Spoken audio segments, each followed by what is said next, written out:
killed. It was tragic and it was so depressing. But since he's been home, he says it's so tragic because he frequently hears now of somebody's committing suicide.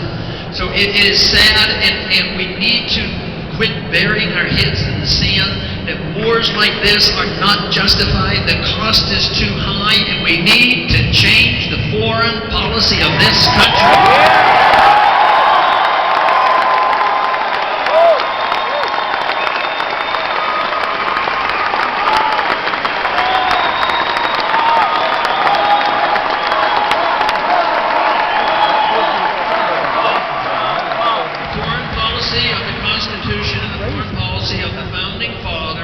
Simple.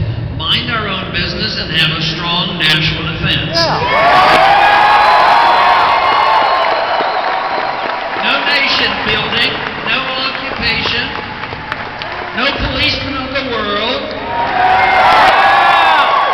no subsidies to the military-industrial complex, which very simply means,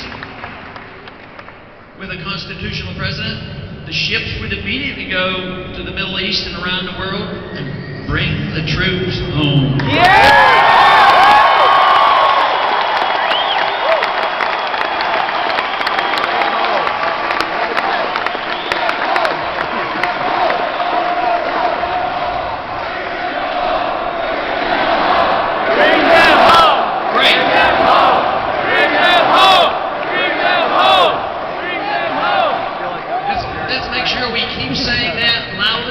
Because we've got to make sure they hear us in Washington, D.C. 9/11 was a very difficult day and a period of time in our history.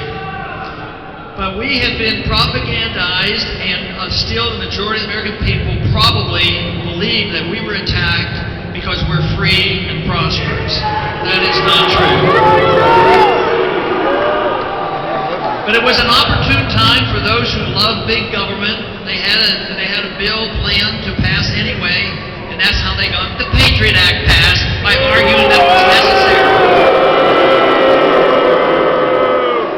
And you know, when that bill was passed, I was talking to a member of Congress next to me, and I said, "Why are you voting for it?" He said, "How can I vote against the Patriot Act in times like this?" Sounds good. And I said, "Have you read it?" "No." "Do you know there's bad stuff in it?" He says, "Yeah, I know it." He said, "But how can I go home and explain this to my people if I vote against the Patriot Act?" I said, "Well, that's your job. Go home and explain it to your people why you did it."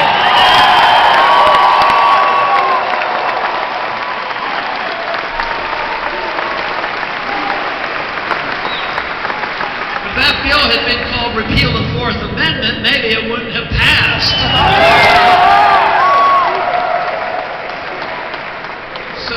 When we have the opportunity to do something about it, when we introduce the legislation, or propose the legislation to deal with the Patriot Act, we shouldn't call it Repeal the Patriot Act.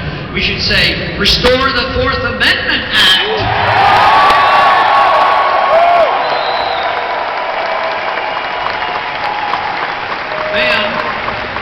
Then under those conditions, when you go to the airport, they would have to have probable cause before they make you take your clothes off.